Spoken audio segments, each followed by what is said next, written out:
দুপুরে রান্না করতে গিয়েই দেখি ফ্রিজটা খুলে সব রকম সবজি একটু একটু পড়ে আছে। তো একটু একটু সবজি দিয়ে কি রান্না করব ভাবতে ভাবতে মাথায় চলে আসলো সবজি চচ্চড়ি করলে কিরকম হয়। তো আমার মা কিন্তু খুব ভালো সবজি চচ্চড়ি করে খাওয়াতো যখন একটু একটু সবজি থাকতো। তো আজকে সেটারও রেসিপি তোমাদের সাথে শেয়ার করব। তার জন্য আমি এখানে নিয়ে নিয়েছি অনেকগুলো সবজি, যেগুলো সবটুকুই কিন্তু অল্প অল্প ছিল, তোমরা দেখলেই বুঝতে পারবে। তো ছিল অল্প কয়েকটা সিম, সেগুলোকে আমি ডুমো ডুমো করে কেটে নিয়েছি। ছিল অল্প একটু বাঁধাকপি, সেটাকেও আমি বড় বড় করে কেটে নিয়েছি। ছিল দুটো গাজর, সেটাকে ছোট ছোট করে কিউব করে কেটে নিয়েছি। ছিল একটা পেঁয়াজ কলি, সেটাকেও আমি টুকরো করে নিয়েছি। এক টুকরো ছিল মিষ্টি কুমড়ো, সেটাও আমি টুকরো করে নিয়েছি। একটা বেগুন টুকরো করে নিয়েছি, আর দিয়েছি বড় সাইজের একটা আলু আর দুটো টমেটো, এরকম বড় বড় সাইজে করে কেটে নিয়েছি। তো এগুলো দিয়েই করব আজকে সবজি চচ্চড়ি। আর নিয়েছিলাম কয়েকটা কড়াইশুঁটি, সেটা আলাদা করে আমি ভালো করে বেছে ধুয়ে পরিষ্কার করে নিয়েছি। এখন চলে যাব রান্না করতে। তো রান্না করার জন্য কড়াই গ্যাসের উপর চাপিয়ে দিয়ে গরম করে নিয়ে পরিমাণ মতো সরিষার তেল দিয়ে দিলাম। আর ফোড়নের জন্য কম্পালসারি যেটা সবসময় ব্যবহার করি, গোটা শুকনো লঙ্কা দিয়ে দেবো 5 ফোড়ন, আর দিয়ে দেবো তেজপাতা। এই ফোড়নগুলোর সাথে সাথেও কিন্তু আমি আরেকটা জিনিসও ব্যবহার করব, যেটা দেওয়ার কারণে কিন্তু এই তরকারিটার স্বাদটা দ্বিগুণ হয়ে যাবে, সেটা হলো গিয়ে হিং। হিং দিলে কিন্তু রান্নার স্বাদ ডাবল হয়ে যায়, সবাই জানো। তো হিং দিয়ে ভালো করে ফোড়নটাকে ভাজা ভাজা করে নিয়ে কেটে রাখা সবজিগুলো সবগুলোই এখানে দিয়ে দেবো একে একে। সবজিগুলো দিতে দিতেই তোমাদেরকে বলছি, তোমরা যারা যারা এই ভিডিওটা প্রথমবার দেখছো বা আমার চ্যানেলে নতুন আছো, তারা কিন্তু অবশ্যই আমার চ্যানেলটিকে সাবস্ক্রাইব করে দিয়ে পাশে থাকা বেল আইকনটি ক্লিক করে দিও, যাতে আমার ভিডিও নোটিফিকেশন তোমাদের মোবাইলে পৌঁছে যায়। আর যারা অলরেডি আমার চ্যানেলকে সাবস্ক্রাইব করে রেখেছো, তারা কিন্তু ভিডিও দেখার পর লাইক করতে ভুলবে না। তো দেখো এখানে কিন্তু সবজিগুলো দেওয়া হয়ে গেছে। এখন ফোড়নের সাথে সবজিটাকে খুব ভালোভাবে মেশাতে হবে।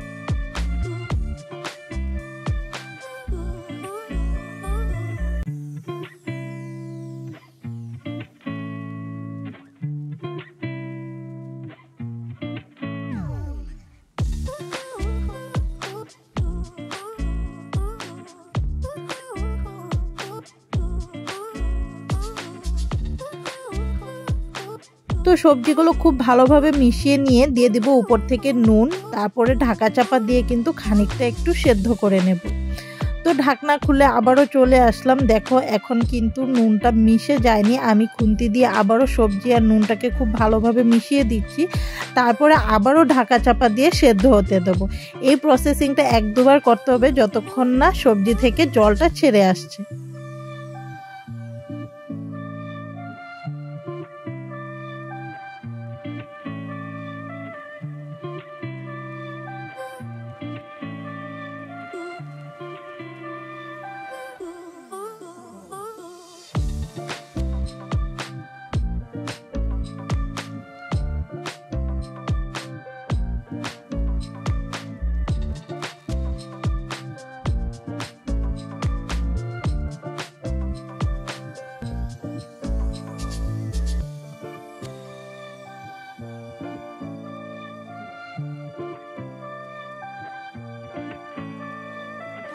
তো 1-2 বার ঢাকা চাপা দিয়ে রাখার পর দেখতেই পাচ্ছ সবজিগুলো কিন্তু জল ছেড়ে দিয়েছে। এখন নাড়াচাড়া করে দেওয়ার পর উপর থেকে দিয়ে দিলাম চেরা কাঁচা লঙ্কা, দিয়ে দিলাম গ্রেট করে রাখা আদা কুচি, আর দিয়ে দিলাম হলুদ গুঁড়ো, দিয়ে দিচ্ছি জিরে গুঁড়ো, আর দেব সামান্য একটু লাল লঙ্কার গুঁড়ো।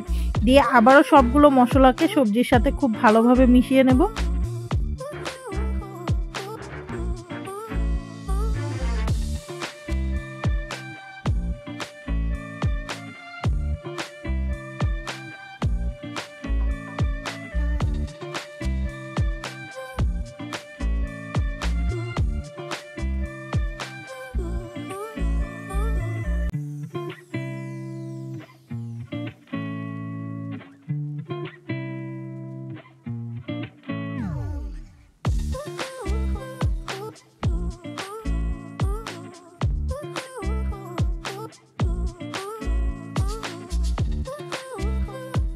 মশলাগুলো সবজির সাথে ভালোভাবে মেশানো হয়ে গেলে এখন শুধু ঢাকা চাপা দিয়ে গ্যাসের ফ্লেমটা লোতে রেখে সবজিটাকে কষানোর পালা। ততক্ষণ অবধি কষাতে হবে যতক্ষণ না সবজিটা পুরো মজে একদম একসাথে হয়ে যায়। রান্না করতে করতে এমনিতেই হয়ে যাবে।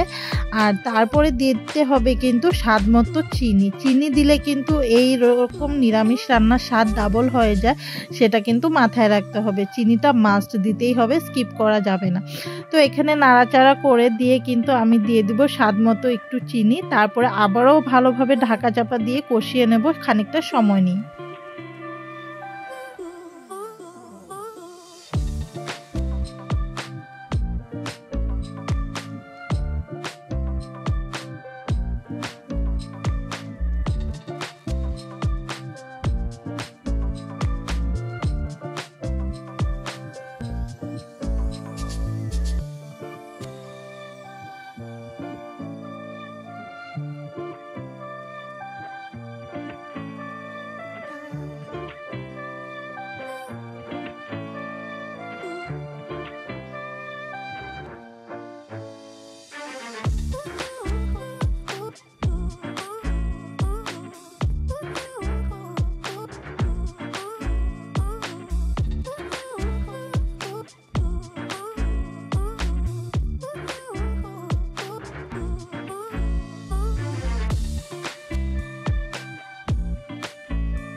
তো তোমরা দেখতেই পেলে আমি কতটা সময় নিয়ে সবজিটাকে ভালোভাবে কষিয়ে নিয়েছি। এখন কিন্তু আমাদের সবজি চচ্চড়ি প্রায় তৈরি হয়ে গেছে।